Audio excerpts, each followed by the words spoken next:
हे माता लक्ष्मी, शरद पूर्णिमा पर जो भी अपनी छत पर मीठी खीर रखें, उस खीर में अमृत बरसा देना और जो भक्त आपकी इस वीडियो को सच्चे दिल से लाइक करें, उसकी गरीबी दूर कर देना। जय माता लक्ष्मी लाइक जरूर करें। देखिए, इस बार शरद पूर्णिमा है 6 अक्टूबर को और नारद पुराण के अनुसार इस पूर्णिमा तिथि पर रात में मां लक्ष्मी अपने हाथों में वर और अभय लेकर के घूमती है। जो भी उन्हें जागते हुए दिखाई देते हैं, ध्यान से सुनना, इस दिन जागरण करना भी जरूरी है। धर्मशास्त्र कहते हैं इस दिन व्यक्ति को नहीं सोना चाहिए, क्योंकि इस दिन मां लक्ष्मी जो अपने हाथ में स्वयंवर और अभय मुद्रा लेकर के घूमती है और जो भी जागते भी दिखाई देते तो उनके घर में धन दौलत जितने भी आशीष है सब चीज दे देती हैं। तो देखिए, ध्यान से सुनना। शाम के समय चंद्र उदय होने पर शरद पूर्णिमा के दिन चांदी, सोने या मिट्टी के दीपक अपने घर में जरूर जलाना। शरद पूर्णिमा के दिन आपने बहुत से लोगों को छत पर खीर रखते हुए देखा होगा। कहा जाता है कि इस दिन आसमान से अमृत की वर्षा होती है। ऐसे में जो भी इस रात चंद्रमा के नीचे रखकर के खीर खाता है, उसे किसी भी प्रकार की बीमारी की नहीं होने देता और कलयुग में सबसे ज्यादा बीमारी होना शुरू हो चुका है। देखिए, स्वास्थ्य से बढ़कर के कोई भी बड़ा धन नहीं होता। सेहत ही मनुष्य का सबसे बड़ा धन होता है। आपने कई पौराणिक कथा में शरद पूर्णिमा के दिन खीर खाने के बारे में जरूर सुना होगा। शरद पूर्णिमा के दिन ऐसा माना जाता है, जो भी व्यक्ति चांद की रोशनी में रखी खीर को अगर खाते हैं तो ऐसे व्यक्ति आजीवन बीमारी से बचे रहते हैं। ऐसे व्यक्ति को जल्दी बुढ़ापा नहीं आता। अगर आप चाहते हैं कि आजीवन आपको लंबे समय से बीमारी कोई ग्रसित ना करें, या फिर जो लोग बीमार पड़े हैं ऐसे व्यक्ति को यह खीर खिला देते हैं तो जल्द ही उनके स्वास्थ्य में सुधार आना शुरू हो जाते हैं। आइए, आज मैं आप लोगों को शरद पूर्णिमा से संबंधित कथा भी बताऊंगा और शरद पूर्णिमा के दिन कौन से ऐसे उपाय करना चाहिए जिससे हमारे घर में श्री की वृद्धि हो, अर्थात लक्ष्मी की प्राप्ति हो। इस वीडियो में सारी जानकारी बताऊंगा। हाँ, आप सभी दर्शकों से गुजारिश करना चाहूंगा, इस वीडियो को अपने फायदे के लिए ध्यान से जरूर देखना। अगर आप जो है आज की वीडियो मिस कर देते हैं तो फिर शरद पूर्णिमा के दिन मिलने वाले फायदे के बारे में अनजान रह जाएंगे, क्योंकि इस दिन चंद्रमा 16 कला से परिपूर्ण रहता है। इसलिए इस दिन कोई भी उपाय करेंगे वह जल्दी फलकारी होता है। तो देखिए, ध्यान से सुनना कथा। जब द्वापर युग में भगवान श्री कृष्ण का जन्म हुआ, तब मां लक्ष्मी राधा रूप में अवतरित हुई और भगवान श्री कृष्ण और राधा की अद्भुत रास लीला की जो आरंभ है, यह शरद पूर्णिमा के दिन ही माना जाता है। और ऐसी भी मान्यता है कि शरद पूर्णिमा की रात को ही भगवान श्री कृष्ण ने महाराजस किया था। भगवान श्री कृष्ण ने बंसी बजाकर के गोपियों को अपने पास बुलाया था और ईश्वरीय अमृत पान कराया था।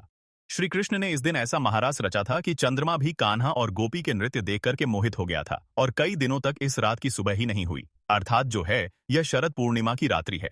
यह लंबे समय तक द्वापर युग में चली थी। तो देखिए, शरद पूर्णिमा पर जो स्नान दान के साथ रात में चंद्रमा की पूजा करता है, उनके जीवन में कई प्रकार की जो बाधा होती है वह दूर हो जाती है। और एक खास कथा में भी यह जानकारी मिलती है शिव भक्तों के लिए कि शरद पूर्णिमा के विशेष महत्व में भगवान शंकर जो है शरद पूर्णिमा के दिन, इस दिन इनका जन्म हुआ था, अर्थात भगवान शरद पूर्णिमा के दिन ही प्रकट हुए थे। और यह भी कहा जाता है शरद पूर्णिमा के दिन ही जो भगवान शंकर जी के प्रथम पुत्र कहे जाते हैं, कार्तिक जी। हाँ, कार्तिक जी का भी जन्म शरद पूर्णिमा के दिन ही हुआ था।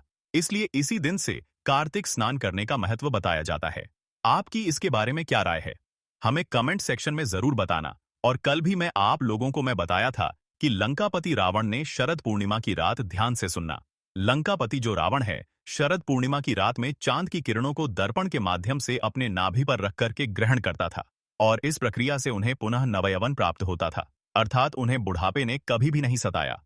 चांदनी रात में कम से कम 10 से 12 बजे के बीच में आपको कम वस्त्रों में शरद पूर्णिमा के दिन जरूर घूमना चाहिए। इससे ऊर्जा की प्राप्ति होती है। पौराणिक मान्यता के अनुसार शरद पूर्णिमा के दिन माता लक्ष्मी का अवतरण भी हुआ था।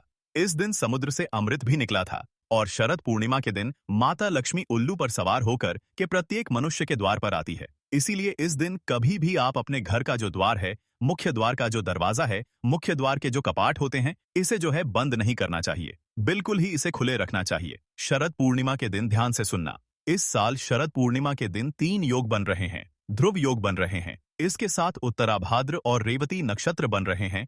तो 3 जबरदस्त दुर्लभ योग बन रहे हैं, संयोग बन रहे हैं। तो शरद पूर्णिमा के दिन अगर कोई भी उपाय करते हैं, कोई भी टोने टोटके करते हैं, यह तत्काल रिजल्ट देते हैं, चाहे आपकी गरीबी मिटाने में हो, चाहे आपकी कंगाली मिटाने में हो। आइए, इस वीडियो में जानते हैं शरद पूर्णिमा के दिन किए जाने वाले उपाय। वीडियो में आगे बढ़ने से पहले, जानकारी बताने से पहले सभी दर्शकों से निवेदन करना चाहूंगा, वीडियो में आगे बढ़ने से पहले अभी तक कमेंट बॉक्स में जय माता लक्ष्मी नहीं लिखा है तो जय माता लक्ष्मी जरूर लिख देना, क्योंकि इस दिन मां लक्ष्मी अर्थात श्री समुद्र मंथन से उत्पन्न हुई थी और मां लक्ष्मी की जो लोग विशेष रूप से कृपा प्राप्त करना चाहते हैं तो इस दिन जरूर उपाय करना। यह आपकी फूटी किस्मत के ताले खोलेंगे, बंद किस्मत के ताले खोलेंगे। कैसा भी आपका दुर्भाग्य हो, दुर्भाग्य को दूर करके सौभाग्य में बदल देंगे। 7 से 8 टोटके बताऊंगा। जो टोटका आपको अच्छा लगे वह टोटका करना। टोटके का मतलब है कि वह सरल आसान क्रिया जो कि कम समय में आपको अच्छे फायदे दे। बहुत से लोग टोटके को गलत दृष्टि से देखते हैं। टोटके हम उसे बोल सकते हैं जो कि कम समय में आपको अच्छे परिणाम दे, अच्छे फल दे। तो आपको करना क्या है? चंद्रोदय के बाद गंगा जल को चांद की रोशनी में रखना है। ध्यान से सुनना। अगर आप चाहते हैं कि आपके घर का वास्तु मजबूत हो जाए, आपके घर में किसी प्रकार की नकारात्मक शक्ति हो वह समाप्त हो जाए, तो चंद्र उदय के बाद गंगा जल को चांद की रोशनी में 10 से 15 मिनट तक रहने देना है। और आपको उसी टाइम में रात्रिकालीन में ही आपको जो गंगा जल रखा है इसका छिड़काव पूरे घर में करना है। तो ऐसा माना जाता है इस उपाय से पूर्ण रूप से घर का शुद्धिकरण होता है, और जो घर शुद्ध हो जाए ऐसे घर में स्वतः ही लक्ष्मी आ जाती है। और इस प्रकार के उपाय अगर इस दिन किए जाए तो महालक्ष्मी ऐसे घर में स्वतः ही बिना बुलाए आ जाती है। रात 11 बजे से 1 बजे के बीच खुले आसमान के नीचे चांदनी रात में उत्तर दिशा की ओर मुंह करके आपको बैठना है और मां लक्ष्मी के आपको मंत्र का जाप करना है। मां लक्ष्मी, जैसे कि ओम श्री श्रेय नमः।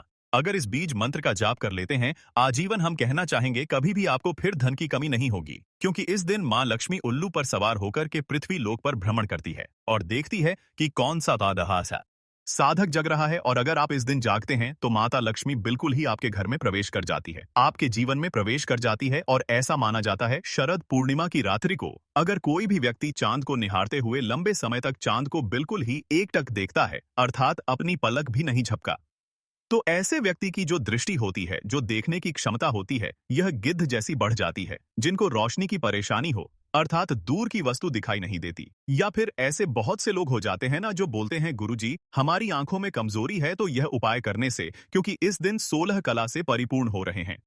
चंद्रमा तो बिल्कुल ही आपकी रोशनी भी बढ़ती है। शरद पूर्णिमा से लेकर के कार्तिक पूर्णिमा तक अगर कोई भी व्यक्ति प्रतिदिन शाम के समय में तुलसी के नीचे या फिर खुले आसमान के नीचे दीपक जलाता है तो दुख और दरिद्रता का नाश होता है। ऐसा हमारे पुराणों में लिखा है। शरद पूर्णिमा पर मां लक्ष्मी की विशेष रूप से आपको पूजा अर्चना जरूर करनी चाहिए। ऐसी मान्यता है कि शरद पूर्णिमा के दिन जो लोग मां लक्ष्मी की विशेष रूप से सतादेय आराधना करते हैं, और जैसे कि आप जो है महालक्ष्मी को खींचने वाली सामग्री रखते हैं, जैसे कि कौड़ी है, गोमती चक्र है, कमल गटके हैं, हथजोड़ी हैं, सियारसिनी है, या फिर बहुत सारे माता लक्ष्मी को आकर्षित करने वाले तांत्रिक वस्तु कही गई है। यह तांत्रिक वस्तु को अगर आप इस दिन खुले आसमान के नीचे में छोड़ देते हैं, इनकी पूजा पाठ करके खुले आसमान के नीचे में छोड़ देते हैं, तो यह जागृत हो जाती है और यह लक्ष्मी की तरह ही प्रभाव देते हैं। जब तक यह आपके घर में जागृत अवस्था में रहेंगे, जब तक यह आपके घर में रहेंगे, बिल्कुल ही आपको अन्य धन की कमी नहीं होगी। यह लक्ष्मी की तरह ही प्रभाव दिखाते हैं, क्योंकि इस दिन देखिए हर जो चल और अचल यह दोनों प्रकार की जो वस्तु होती है इसमें मां लक्ष्मी का वास हो जाता है। इस दिन मां लक्ष्मी का प्रादुर्भाव हुआ था, इसीलिए प्रत्येक वस्तु में मां लक्ष्मी को वास माना जाता है। मनोकामना पूर्ति करने के लिए शरद पूर्णिमा पर मां लक्ष्मी की आपको कम से कम जरूर जो कहा जाए, मां लक्ष्मी को अगर आप प्रसन्न करना चाहते हैं, आप चाहते हैं कि वह जल्दी प्रसन्न हो जाए, तो इस दिन मां लक्ष्मी को प्रसन्न करने के लिए गुलाब के फूल जरूर एकत्रित करके रखें। हाँ जी हाँ, बिल्कुल ही आपको रात्रिकालीन 12 बजे के बाद माता लक्ष्मी की प्रतिमा है या फिर माता लक्ष्मी का जो फोटो है उनके सामने में कम से कम आपको 8, बिल्कुल ही 8 आपको गुलाब के पुष्प, लाल कलर के गुलाब के पुष्प समर्पित कर देना। इस उपाय से बड़ी मनोकामना की पूर्ति होती है। कमल से भी ज्यादा मां लक्ष्मी प्रसन्न गुलाब के फूल से होती है। जिस घर में अगर इस दिन गुलाब का इत्र छिड़का जाए, कमल की पुष्प अगर कमल के पुष्प चढ़ाए जाए, या फिर अगर इस दिन गुलाब का इत्र छिड़कने के बाद लाल कलर के 8 गुलाब अगर मां लक्ष्मी को चढ़ाते हैं, तो ऐसे घर में सभी प्रकार की मां लक्ष्मी स्वतः ही मनोकामना की पूर्ति कर देती है और सभी प्रकार के श्री प्रदान करती है, अर्थात धन प्रदान करती है। इस दिन शरद पूर्णिमा की रात को धन की देवी मां लक्ष्मी की आपको बिल्कुल ही पूजा करना चाहिए और अपने घर के दरवाजे को बिल्कुल ही बंद करके नहीं रखना चाहिए। इस दिन मां लक्ष्मी घर में प्रवेश कर जाती हैं और आपको 4 मुख का दीपक जरूर जलाना चाहिए। ऐसा माना जाता है कि जिस घर में 4 मुख का दीपक शरद पूर्णिमा के दिन जलाए जाते हैं, रात्रिकालीन में जलाए जाते हैं, पूरे रात्रिकालीन भर आपको जलाना है, तो शरद पूर्णिमा के दिन यह उपाय करने से धन संपदा, सुख वैभव की प्राप्ति होती है। हिंदू धर्म में माता लक्ष्मी को हमेशा साफ सफाई से जोड़ा जाता है। ऐसा माना जाता है कि जिस घर में साफ सफाई होती है उस घर में सुख समृद्धि स्वतः ही धन की वर्षा मां लक्ष्मी स्वतः ही कराती है। घर की सफाई के लिए मुख्य रूप से झाड़ू का आप जो है इस्तेमाल करते हैं। झाड़ू में माता लक्ष्मी का वास माना जाता है और जो झाड़ू का स्वरूप है स्वयं मां लक्ष्मी का स्वरूप माना जाता है। तो अगर आप झाड़ू का अपमान करते हैं, अगर शरद पूर्णिमा के दिन घर की झाड़ू को गंदगी में रखते हैं, या आपका पैर लग जाता है, या आप उसका अपमान करते हैं, तो आपके घर में दरिद्रता आती है। एक बात का विशेष ध्यान रखना, हमारे धर्मशास्त्र भी कहते हैं, शरद पूर्णिमा के दिन अगर कोई भी व्यक्ति अपने घर में झाड़ू खरीद करके लाते हैं और इस झाड़ू को लक्ष्मी की तरह अगर स्थान देते हैं, इस झाड़ू को लक्ष्मी मान करके इनकी पूजा करते हैं, तो ऐसी झाड़ू घर से सभी प्रकार की जितनी भी नकारात्मकता चीज है, जैसे कि दरिद्रता है, घर में आपके कुलक्ष्मी आ गई है, घर में आपके दुख हैं, दरिद्रता है, इसे भगाने का काम करते हैं। जिस प्रकार जो झाड़ू है यह कचरे को बाहर करती है, उसी प्रकार हमारी गरीबी है, हमारे दुख है, तकलीफ है, उसे भी यह बाहर निकालने का काम करती हैं। मैं सभी दर्शकों को कहना चाहूंगा, इस दिन बिल्कुल ही आपको झाड़ू ले आना चाहिए। अगर कोई भी व्यक्ति शरद पूर्णिमा के दिन झाड़ू खरीद करके लाते हैं, और झाड़ू हमेशा जोड़े के रूप में लाना चाहिए। जोड़े के रूप में झाड़ू खरीद करके लाइए और इसे आप अपने घर की उत्तर दिशा में जरूर रखना शुरू कर दीजिए। ऐसा माना जाता है जो उत्तर दिशा होती है, यह देवताओं की दिशा होती है, मां लक्ष्मी की दिशा होती है। उत्तर दिशा धन के आवागमन की दिशा होती है, अर्थात धन आने की दिशा होती है। बाकी अगर आप दक्षिण दिशा में झाड़ू को रखते हैं, तो इस बात का विशेष ध्यान रखना, आपके हमेशा पैसे लॉस में जाते हैं, अर्थात पैसे जो है भागना घर से शुरू हो जाते हैं। तो इस दिन झाड़ू बिल्कुल ही आप जो है घर में खरीद करके लाइए। झाड़ू नहीं खरीदना चाहते तो 4 मुख का दीपक अपने घर में पूरी रात्रि भर जलने देना, और घर का जो दरवाजा है वह खोल करके रखना, क्योंकि इस दिन मां लक्ष्मी प्रत्येक मनुष्य के द्वार पर आती है। जो घर खुला रहता है उस घर में बिना पूछे प्रवेश कर जाती है। दोस्तों, अब एक और उपाय जानते हैं। शरद पूर्णिमा पर मात्रा रखें। 1 रुपए का सिक्का आपका कायाकल्प कर देगा, करोड़पति हो जाओगे। ज्योतिष शास्त्र तंत्र शास्त्र के अनुसार अगर आप 1 रुपए के सिक्के का उपाय विधि विधान से कर लेते हैं, तो इस उपाय को करने के बाद साक्षात आपको भगवान विष्णु जी और माता लक्ष्मी जी का वह आशीर्वाद मिलेगा, जिसके बाद भगवान विष्णु जी की कृपा से आपके नवग्रह आपका साथ देना शुरू कर देंगे। आपके राहु केतु की दशा अच्छी हो जाएगी, क्योंकि एक व्यक्ति के जीवन के भाग्य का राहु केतु का नियंत्रण भगवान विष्णु जी के हाथों में होता है। दूसरी तरफ इस उपाय को करने के बाद माता लक्ष्मी जी की कृपा से आपके जीवन में धन आना शुरू हो जाएगा। आपके जीवन में जो धन आएगा उसमें वृद्धि होगी। माता लक्ष्मी जी के आशीर्वाद से आपके घर पर धन की वर्षा होगी। आपको अपने जीवन के समस्त प्रकार के आर्थिक कष्ट से मुक्ति मिल जाएगी। क्योंकि दोस्तों, अगर माता लक्ष्मी जी एक व्यक्ति को आशीर्वाद दे दे, तो उस व्यक्ति को करोड़पति बनने से दुनिया की कोई भी ताकत नहीं रोक सकती है। अब आप सोच रहे होंगे कि 1 रुपए के सिक्के का उपाय करके आपको भगवान विष्णु जी और माता लक्ष्मी जी का आशीर्वाद कैसे मिल सकता है। तो देखिए दोस्तों, जो 1 रुपए का सिक्का होता है वह स्टेनलेस स्टील का बना होता है। जो स्टेनलेस स्टील होती है वह शुक्र ग्रह और बृहस्पति ग्रह का कारक होता है। जो शुक्र ग्रह होता है वह एक व्यक्ति के जीवन के धन और संपदा से जुड़ा होता है। जिस व्यक्ति का भी शुक्र ग्रह उसका साथ देता है, वह व्यक्ति अपने आप करोड़पति बन जाता है। शुक्र ग्रह का नियंत्रण माता लक्ष्मी जी के हाथों में होता है। दूसरी तरफ जो बृहस्पति ग्रह होता है वह व्यक्ति के जीवन के भाग्य नवग्रह राहु केतु से जुड़ा होता है, जिसका नियंत्रण भगवान विष्णु जी के हाथों में होता है। यानी कि दोस्तों, आने वाली इस शरद पूर्णिमा तिथि के दिन अगर आप सही मुहूर्त पर विधि विधान से 1 रुपए के सिक्के का उपाय ज्योतिष शास्त्र तंत्र शास्त्र के अनुसार कर लेंगे, तो हमेशा के लिए आपका शुक्र ग्रह और आपका बृहस्पति ग्रह आपका साथ देना शुरू कर देगा। आपको साक्षात एक ही दिन के उपाय से भगवान विष्णु जी और माता लक्ष्मी जी का आशीर्वाद और वरदान एक साथ प्राप्त हो जाएगा। बस इस बात का आपको ध्यान रखना होगा कि इस उपाय को किस मुहूर्त पर करना है, क्योंकि दोस्तों, शरद पूर्णिमा तिथि के दिन सही मुहूर्त की थी, पर अगर आप उपाय करेंगे तभी आपको उसका लाभ मिलेगा। इसीलिए इस वीडियो को लास्ट तक, अंत तक बिना भगाए देखिएगा। सबसे पहला उपाय है शुक्र ग्रह का साथ पाने का महा उपाय। दोस्तों, हम आपको वीडियो की शुरुआत में ही बता चुके हैं कि शुक्र ग्रह एक व्यक्ति के जीवन के धन और संपदा से जुड़ा होता है। अगर शुक्र ग्रह आपका साथ देना शुरू कर देगा, तो आप धन संबंधित जो भी निर्णय लेंगे उस निर्णय से आपको फायदा पहुंचेगा। शुक्र ग्रह का नियंत्रण माता लक्ष्मी जी के हाथों में होता है, और अगर आप चाहते हैं कि हमेशा आपका शुक्र ग्रह आपका साथ दे, तो बस एक काम कीजिएगा कि शरद पूर्णिमा की रात्रि को आपको अच्छी तरीके से नहा लेना है। आपके घर का जो भी पूजा घर है वहां पर आपको जाना है। पूजा घर पर आपको एक घी का दीपक जला देना है। आपको 2 के सिक्के लेना है और माता लक्ष्मी जी के बीज मंत्र का जाप शिबी का जाप आपको 11 बार करना है। माता लक्ष्मी जी और भगवान विष्णु जी को 11 नंबर बहुत प्रिय है। बीज मंत्र है ओम महालक्ष्मी नमः। हम फिर से रिपीट कर दे रहे हैं दोस्तों, ओम महालक्ष्मी नमः।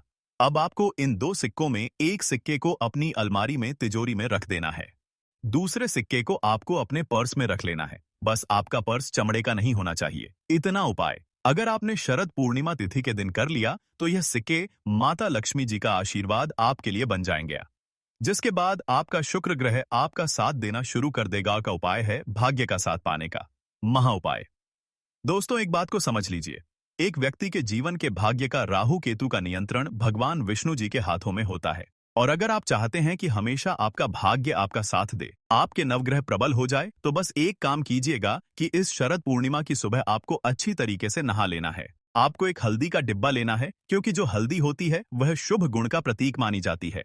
हल्दी का उपाय या प्रयोग भगवान विष्णु जी की पूजा में अगर किया जाए तो वह पूजा तुरंत सिद्ध हो जाती है। तो आपको एक हल्दी का डिब्बा लेना है और आपको ₹1 का सिक्का लेना है और आपके घर के पूजा घर पर आपको वहां जाना है जहां भी भगवान विष्णु जी की कला चित्र रखी हो। अब आपको पूजा घर पर एक घी का दीपक जलाना है, हल्दी के डिब्बे के और ₹1 के इदा के सिक्के को अपने हाथ में पकड़ना है और भगवान विष्णु जी के बीज मंत्र का जाप आपको 11 बार करना है। बीज मंत्र है ओम नमो भगवते वासुदेवाय नमः। हम फिर से रिपीट कर दे रहे हैं दोस्तों, ओम नमो भगवते वासुदेवाय नमः। अभी इस ₹1 के सिक्के को आपको हल्दी के डिब्बे में डाल देना है और इस हल्दी के डिब्बे को ले जाना है। आपको अपने उस कमरे में रख लेना जिस कमरे में आप अपना सबसे ज्यादा समय बिताते हैं। इतना उपाय अगर आपने शरद पूर्णिमा तिथि के दिन कर लिया तो यह हल्दी का डिब्बा भगवान विष्णु जी का आपके लिए आशीर्वाद बन जाएगा, जिसके बाद आपके जीवन में आप जिस निर्णय को भी लेंगे उस निर्णय से आपको फायदा पहुंचेगा। आपका भाग्य प्रबल हो जाएगा। आपके नवग्रह आपका साथ देना शुरू कर देंगे। करियर कारोबार में आपको उन्नति देखने को मिलेगी।